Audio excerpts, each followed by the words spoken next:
하여튼 비농하고 창업농을 하면 한 3년까지는 내가 볼 때는 작목을 바꾸면 안 돼.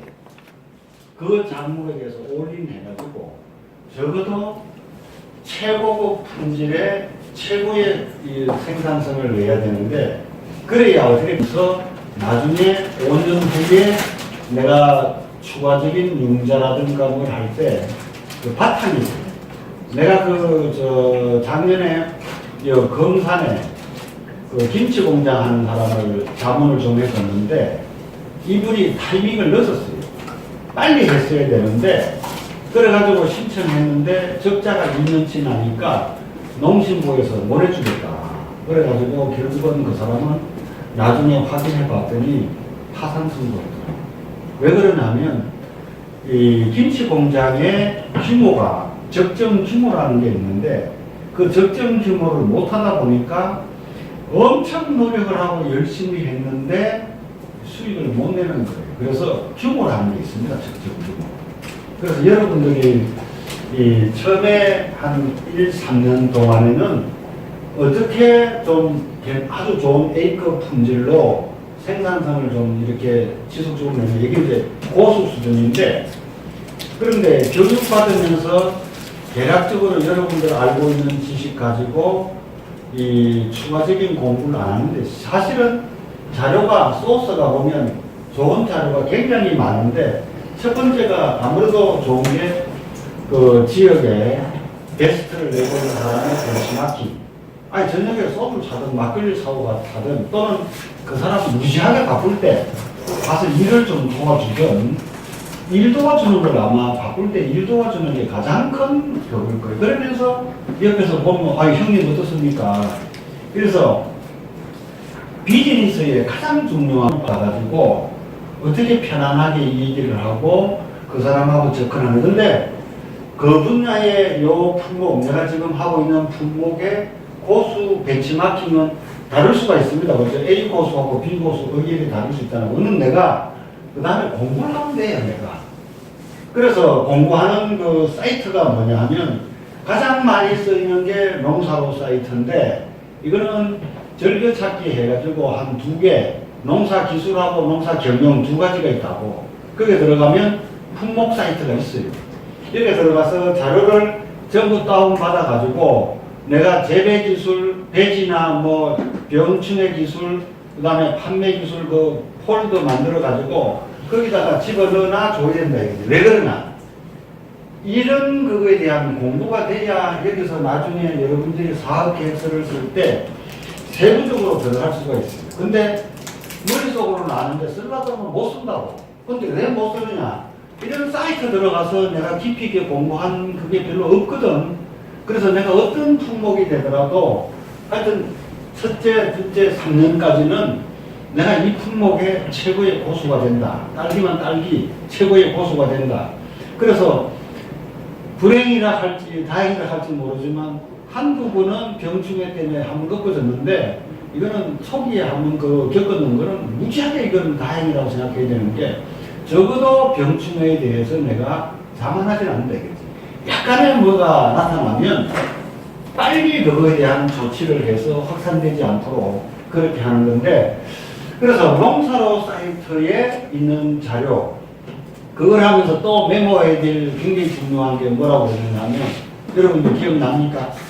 농사로 사이트에 자료를 다운받거나, 그 다음에 여기에 네이버나 구글은 아예 연구 자료를 물고 나오죠. 그런 거 자료를 다운받으면 굉장히 그 신경 써야 될 부분이 뭐라고 그랬죠? 기억납니까? 그게 전문가가 누구냐, 그 글을 쓰거나 동영상에 나온 사람 전문가가 누구냐. 근데 전문가 내가 조금만 신경 쓰면 연락처 다 할 수 있다 이거죠.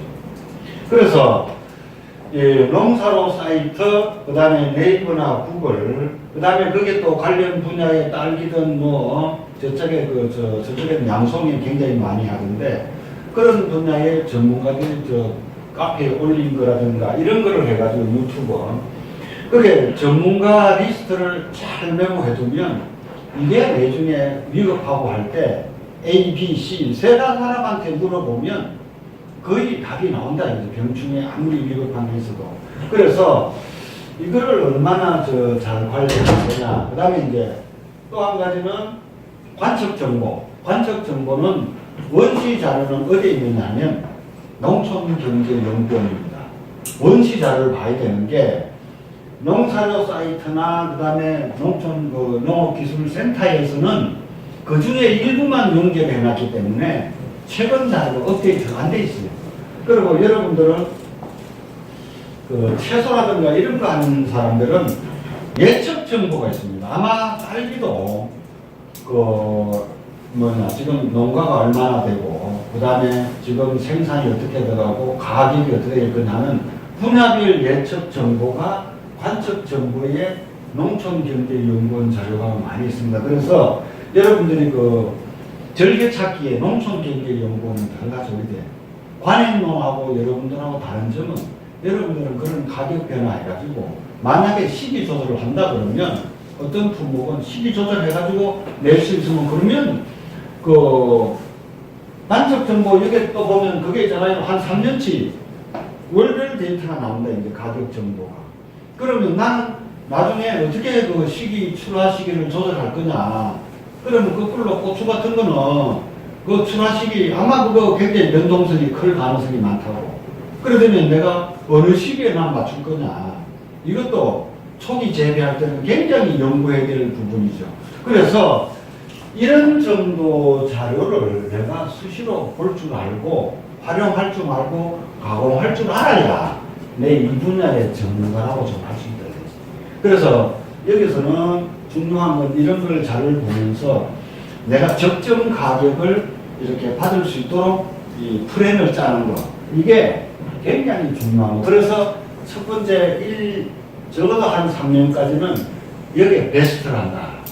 그래서 이게 이제 품질 안정적으로 내면, 근데 다니면서 이제 그런 분들 자리는 농사를 체계적으로 매우 잘 짓게 되면 A급으로 해가 제대로 생산성을 내면 지금 시설 그게 많으니까 잘하면 한 3년이면 원리금 갚아 나갈 수 있겠다라고들 하더라고요. 버섯도 그렇고. 근데 나는 그걸 잘 안 믿습니다. 왜 그러냐면 농사의 변수는 무지하게 많습니다. 여러분들은 이제 그걸 가지고 해서 다행히 3년 또는 4년 내에 뭐 1억 5천이나 2억 그걸 싹 갚아버리면 가장 간단하죠. 그럼 아주 개운할 거예요. 근데 그렇게 계획을 짜더라도 여타 여러 가지 변수가 뭐 재해라든가 그 다음에 가뭄이라든가 벼락난다든가 뭐 여러 가지 변수가 있기 때문에 조금 좀 기간을 좀 더 길게 잡고 그런 변수가 와도 내가 자금에 문제가 안 생기게 그래서 딱 3년 이상 되면서부터는 그렇게 하면서 대농이든지 스마트 이걸로 가면서 추가적으로 내가 자금을 확보하고 투자를 투자하는데 농신보나 그 다음에 농협이 아이고 이 사람 매출이 괜찮고 좀 간단한 거가 있구나 경험도 쌓이고 이제 돈 빌려줘도 안 되겠구나 이게 생겨야 되는데 그러려 그러면 이 바탕이 안 되면 이 자체가 안 됩니다. 그래서 대농으로 가든지 첨단 스마트로 가든지 안 가면 어떻게 되느냐. 지금 이제 귀농하는 인구 중에 젊은 분들이 인구가 많이 늘어납니다. 그러면 걔들 중에 똘똘하고 열심히 하는 사람은 분명히 대농으로 가든지 스마트 영농으로 간다 이렇게 대규모. 그러면 나는 뒤처지면 이 3, 5년 후에는 가격 경쟁을 내가 못 가질 가능성이 매우 많습니다. 그만큼 가격이 저렴해질 가능성이 있습니다. 대규모로 전부 다 하면서 스마트 영농으로 가니까 그럴 가능성이 있고 또 한 가지는 또 우리 어제 그 스마트 분석하면서 봤지만 이 노령 인구가 급속히 돌아가시면서 농촌 환경이 많이 바뀌고 또 이제 땅도 좀 나올 수도 있고 임대도 증가될 수도 있고 이런 환경 변화이기 때문에 이게 대농이 더 가능해진다 이거죠. 그래서 도시 생활하는 사람은 자기 아버지 거 돌아가시면 자기 농사 짓겠다는 사람은 50%가 안 된다 이거지. 다 임대로 다 나간다 이겁니다. 그래서 5, 6년 후에는 이 대놓고 할 수 있는 그 여건이 얼마든지 된다 이거지. 5, 6년 후에는. 그거에 대한 대비를 내가 좀 하면서 지역 환경 변화면서 그래서 이한테 사업 계획서를 얼마나 내가 좀 잘 만드느냐 체계적으로.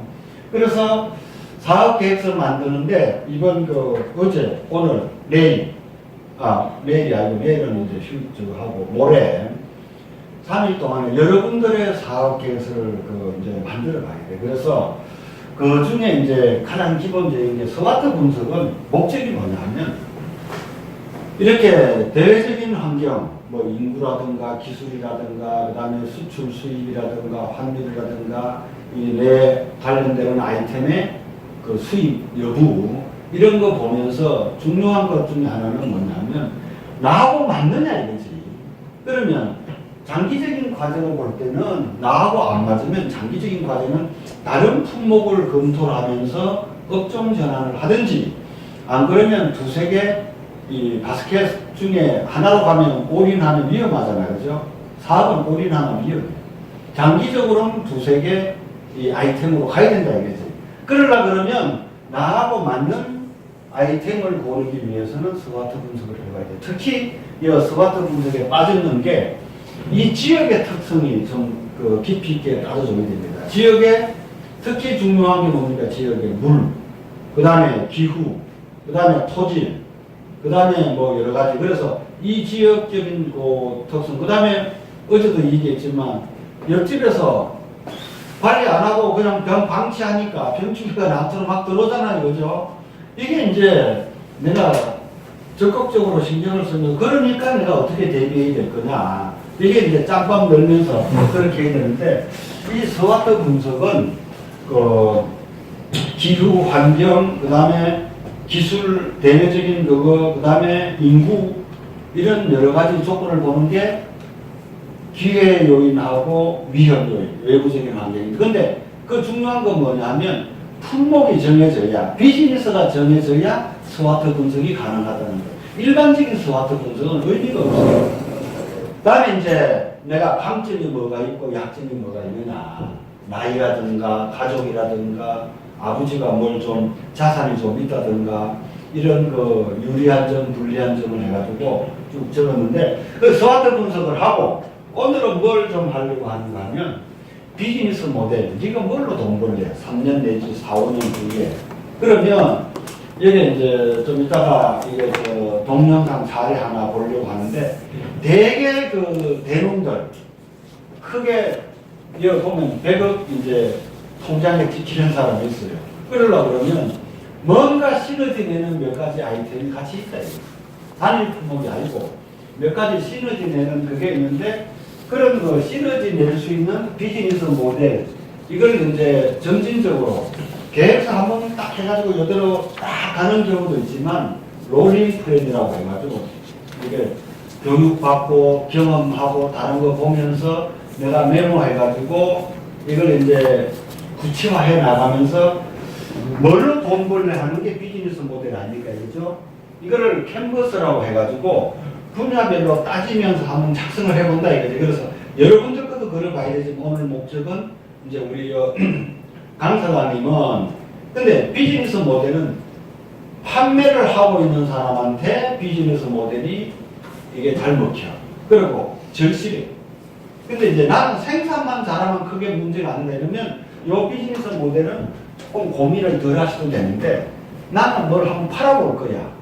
이거는 이제 이 마케팅 컨셉 측면에서 비즈니스 모델을 필히 한번 해봐야 되고 그 다음에 이제 밸런스 스코어 카드라는 게 이게 이제 마지막 날 단기 계획, 중기 계획 이제 멀리 내다본다 그러면 나 매출 목표 얼마나 가져가고 비용 얼마나 써가지고 내 순소득이 뭐 3년 후에 얼마로 가려고 그러면 내가 고객 관점에서 뭘 해야 되고 프로세스 관점에서 뭘 해야 되고 내 역량 개발을 뭘 해야 되느냐 내가 뭐 어떤 능력을 키워야 되느냐 이게 이제 BSC라고 많이 씁니다. 그래서 스와트 비즈니스 모델 캔버스 밸런스 스코어 카드 이게 제조하는 데 쓰는 방법인데 이게 농업에도 그대로 씁니다. 너무 잘 씁니다.